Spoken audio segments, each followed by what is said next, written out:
หลังจากที่ค่อยได้ซื้องบ16เหรียญมาเทรดจนตอนนี้รวมทั้งทุนและกำไรเป็น23เหรียญแล้วซึ่งค่อยยังบ่ได้ล้างพอร์ตเลยเนาะทุกคนเนาะอันนี้ก็จะเป็น EP ที่6แล้วทุกคนมาทดสอบความนิ่งกันเหรียญที่เอามาเทรดมื้อนี้ก็จะเป็น XRP เนาะเข้ามาทวิตนี้ก่อนอื่นกับเบิ้งก่อนว่ากราฟมันเป็นลักษณะแบบเลยกันช่วงนี้เบิ้งด้วยตาเป้านี่เราสามารถเห็นได้เลยว่าช่วงนี้นะมันเป็นไซด์เวย์ขาลงเนาะพอเราฮู้แล้วก็เจ้าจีถ้าดักซื้อก็ได้ดักขายก็ได้มันก็แล้วแต่โดยที่เจ้านะสังเกตแท่งเทียนแบบนี้ราคานะเบิ้งว่าจุดสูงสุดที่มันเคยขึ้นไปอยู่ที่เท่าเลยเด้เวลาที่เราสังเกตด้วยตาเป้านะคือปกติเราก็ประจำเป็นต้องมาขีดเส้นน่ะเลยแบบนี้หรอกเนาะอันนี้ค่อยขีดเธอเบิ้งซื่อๆว่ามันเป็นลักษณะแบบเลยย้อนน่ะเลยมันจึงเอิ้นว่าไซด์เวย์ขาลงก็ย้อนว่าไซด์เวย์ขาลงมันจะเป็นลักษณะแบบนี้ทุกคนมันก็จะมีจุดที่มันขึ้นมาสูงสุดแล้วก็ลงมาต่ำสุดแล้วคันว่าเราเบิ้งด้วยตาเป้านะเบิ้งฐานราคามันจะเป็นนี่ลักษณะนี้สั้นๆนี้ลงเลยมันค่อยๆไล่ระดับลงเขาก็เอิ้นเลยว่าไซด์เวย์ขาลงเพราะเขาเทรดสั้นเนาะทุกคนเนาะเขาเทรดสั้นเขาเทรดไทม์เฟรม30วิอันนี้นี่ก็คือเขาเบิ้งแบบระยะยาวแม่นบ่แล้ววันนี้มาเบิ้งระยะสั้นอันนี้คันระยะสั้นก็อิงจากแถวนี้นี่ตอนนี้นี่นะเหลือเขาจิฮู้ว่าแบบช่วงเหลือเขาจิเข้าซื้อได้เนาะเขาจิดักซื้อได้นะเจ้ากับมาเบิ้งระยะสั้นๆบนนี้นี่เด้อันนี้คือราคาต่ำสุดเป็นบ่นี่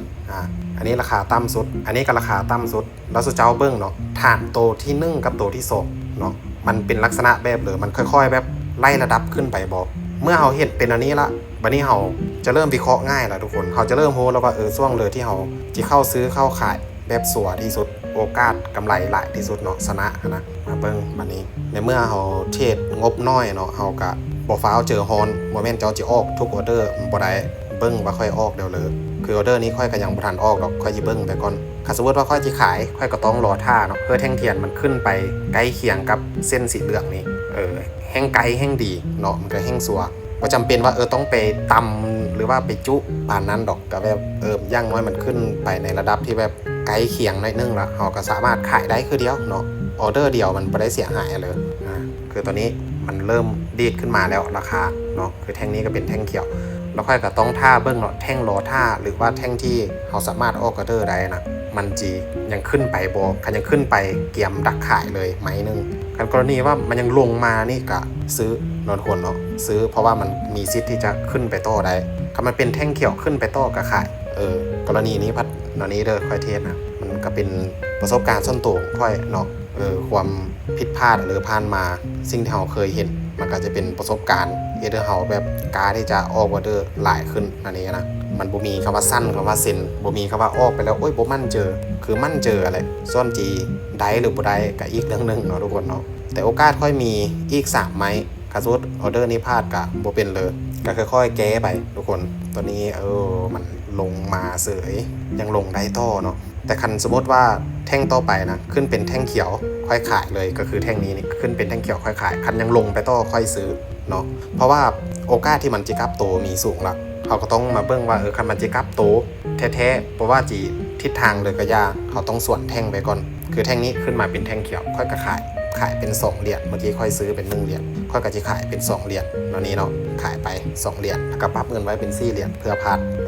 คันกรณีว่าคือแท่งนี้มันลงมาเป็นแท่งแดงค่อยก็ซื้อเนาะเพราะโอกาสที่มันจะกลับโตมันมีอยู่แล้วเด้ช่วงนี้นะเฮาก็ส่วนแท่งเลยมันได้อันนี้เฉพาะ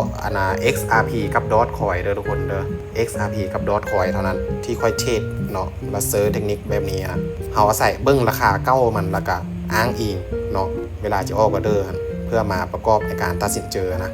คือออเดอร์นี้ชนะรับเงินไว้เป็น1เหรียญคือเก่าแล้วก็ค่อยๆคูณขึ้นไปเวลาพลาดชนะ2ไหมคือหยุดเฮ็ดเป็นแบบนี้เลยบัดนี้คือออเดอร์นี้บัดนี้รอท่าไปก่อนเนาะยังเบสัวไว้รอท่าไปก่อนสัวแล้วจึงออกก็ได้ออเดอร์นะแต่เส้นอันนี้เดี๋ยวลึกเนาะเพราะว่าคือเทศเขาเบิ้งตาเป้าเขาก็งูละมันเป็นอะไรนะที่ค่อยคิดนี่ก็คืออย่าให้ทุกคนเห็นภาพเดียวซื่อๆว่ามันเดี๋ยวนี้กราฟมันเป็นลักษณะแบบเลยเนาะโอเคตอนนี้เราจะสังเกตว่าราคาดิ่งขึ้นไปมันเริ่มดิ่งขึ้นไปเนาะแต่แท่งนี้ก็ไปเฮสวดบอกว่ามันจะขึ้นไปแท้บอกการจะเฮสวดแล้วแม่นต้องอีกแท่งนึงนี่ก็คือแท่งนี้นี่แท่งที่มันเกี่ยมจิเกิลเมื่อนี่เบิ้งเนาะคันเป็นกรณีนี้นะคันมันลงเป็นแท่งแดงค่อยซื้อคันขึ้นเป็นแท่งเขียวค่อยขายเพราะว่าทุกคนอย่าลืมนะว่าช่วงนี้มันเป็นไซด์เวย์ในเมื่อมันเป็นไซด์เวย์เนาะ โอกาสที่มันออกสลับค่อนข้างแบบสูงโดยเฉพาะ XRP กับ Dogecoin เด้อ Bitcoin นี่คนละเรื่องเลยทุกคนเด้ออย่าสัญหาเนาะคือมันขึ้นแท่งเขียวนี่ค่อยขายไปก่อนไม้นึงบ่เป็นเลยเนาะมีโอกาสอีก3ไม้บัดนั้นก็ค่อยไปแก้เอาต่อหน้านั่นนี่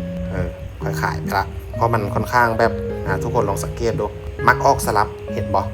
มันจะออกสลับนี่มันไม่ได้ขึ้นยาวลงยาวเลยหลายเนาะส่วนหลายมันจะออกสลับคันฮอดท่าจากบ้าดีๆแล้วมาดักนี่ค่อนข้างแบบเวิร์กได้ค่อนข้างได้ผลเนาะช่วงนี้นี่ก็ถือว่าเป็นช่วงที่เทรดง่ายสำหรับคอยนะเป็นช่วงที่เทรดง่ายเพราะว่าเขามีแต่เบิ้งราคาเก้ามันมันขึ้นสูงสุดประมาณเลยแล้วมันขึ้นประมาณเลยมันจึงลงมาเวลามันลงเนี่ยมันลงประมาณเลยมันจึงกลับตัวขึ้นไปอีกเขาก็สังเกตนี้ซื่อๆสำคัญก็คือเจ้าต้องยู่กับมันเท่าไหร่เนาะพอจะยู่กับมันหลายแล้วเจ้าก็จะลึงเคยเจ้าเทพบัญชีเดโมก็ได้ว่าถ้าเอาบัญชีจริงประเทศก็ได้ยู่กับมันหลายๆเบิ้งสังเกตทุกมือเดี๋ยวมันนักเคยมันจะเป็นแบบนี้คือออเดอร์นี้ยังเพย์ออกเนาะเบิ้งไปก่อนที่จริงเขาชนะ2ไม้ตามเป้าแล้วได้แต่ว่าค่อยจีลองเพิ่มเป้าเบิ้งก่อนต้องชนะ4ไม้แล้วจึงหยุดเพิ่มเป้าคูณ2เพราะว่าค่อยกะยากประเทศงบเมื่อแล้วทุกคนกันพอดนี้ค่อยล้างพอดไปแล้วค่อยกะที่ไปเทศงบที่มันหลายขึ้นโอเคตัวนี้สังเกตตัวนี้เขียว3แท่งแล้วเนาะเฮงซื้อเริ่มมาแต่คันช่วงราคาแบบนี้กะถ้าดักเอาทุกคนเอาท่าดักส่วนเอาเจอเย็นๆเบิ้งไปก้อนหน่อยแทงนี้เบิ้งไปก้อนแต่คันสมมติมันนิ่งนะนี่กะหากระว่านึงดีดลงโอเคเบิ้งไปก้อนเนาะโบสัวเนาะเพราะว่ามันเขายังพีหูนะมันจีไปเนาะเลยแท้เบิ้งไปก้อนในนึงพองบเฮาน้อยเฮาก็ต้องได้ระวังเนาะเฮาเจ็ดเลยโผงผางเจอฮอนบ่ได้เพราะว่าพลาดซี่ไหมมันก็พลาดได้เพิ่ก็พลาดได้อันนี้นะคือค่อยก็พลาดได้คือเดียวประสบการณ์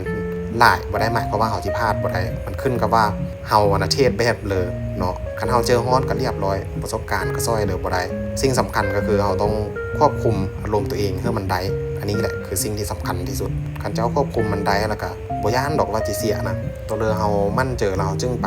แล้วนี่เฮาแล้วก็บ่ต้องไปโลภหลายเนาะเทศแห้งเจ้าตั้งเป้ากำไรน้อยก็แห้งดี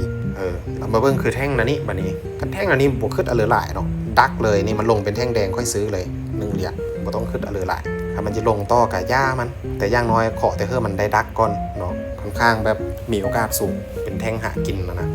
ได้กำไรย้อนแท่งเทียนลักษณะแบบนี้นี่หลายอยู่แท่งยาวแท่งคู่เนาะคันว่าเจ้าเทศ XRP หรือว่า Dogecoin นะเจ้าดักซื้อเลย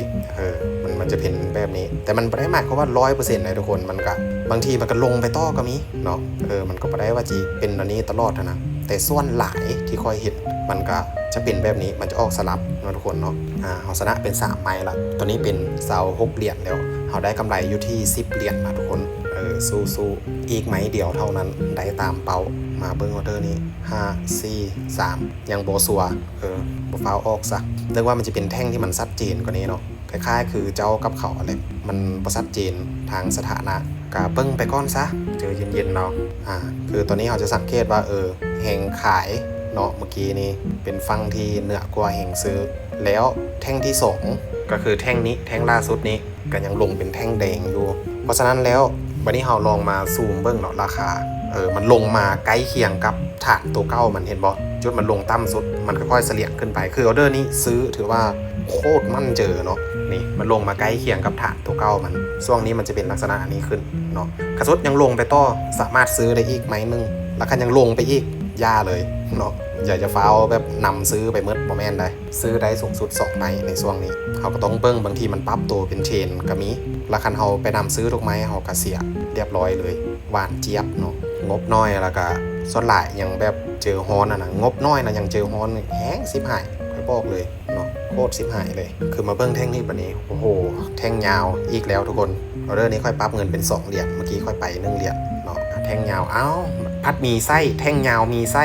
เวรละเบิ้งไปก่อนซะมันบ่ได้เป็นแท่งเต็มเนาะกระสุดค่อยจะขายค่อยกระยานมันจะขึ้นต่อก็จะซื้อกะระเวงเดี๋ยวมันลงนี่โอ้จะเอาเบิ้งนี่โอ้กระเบิ้งไปก่อนเนาะคาสมมติว่านี่เบิ้งเด้อคือแท่งนี้คาสมมติว่ามันลงมาแบบต่ำๆอันนี้เนาะลงมาแบบใกล้เคียงกับแท่งเขียวเลยนะความยาวเท่าเดียวค่อยบอกเลยหวานเจี๊ยบส่วนแมงเนาะแต่ก็ต้องเบิ้งแท่งต่อไปพร้อมเนาะทุกคนมันจะเป็นอะไรนะคันแท่งต่อไปคาสมมติมันลงเป็นแท่งเขียวบ่แม่นลงเป็นแท่งแดงค่อยกระซื้อคันขึ้นเป็นแท่งเขียวค่อยกะขายดักเลยช่วงอันนี้นะคันเจอกราฟลักษณะแบบนี้เด้อค่อยอันนี้ตลอดเนาะคือตัวนี้นี่ลงมาเป็นแท่งแดง ออเดอร์สุดท้ายของเราคันรอดคือรวยบ่แม่นคันรอดคือกำไรคันบ่รอดคือจบออเดอร์นี้ซื้อไปนี่ละปรับเงินเป็น4เหรียญไว้ดักเลยคือเมื่อกี้คันขึ้นเป็นแท่งเขียวดักขายคันลงมาเป็นแท่งแดงดักซื้อเทคนิคของค่อยอันนี้นะตามค่อยสังเกตส่วนหลายมันจะเป็นลักษณะแบบนั้นส่วนหลายมันก็ออกไปตามนั้นแหละส่วนหลายเนาะคัน10ไม้นี่ค่อยเฮ้อเลย3ไม้โอเคถือว่าสวยตอนนี้เป็น27เหรียญละก็ถือว่าได้ตามเป้าเนาะค่อยเพิ่มกำไรจาก2ไม้เป็น4ไม้นับตั้งแต่นี้คันเทศชนะ2ไม้บางทีมันก็ง่ายเกินไปเนาะก็เพิ่มความยากซะกับตัวเองท้าทายตัวเองไปคันสมมติว่าเสียกับว่าเป็นเลยเนาะเพราะว่าเงินหลัก10เหรียญนี่มาแลกกับการได้คลิปได้คอนเทนต์ก็คุ้มอยู่ทุกคนจะได้เอาประสบการณ์ข้อผิดพลาดของค่อยเอาไปปรับใช้เนาะทุกคน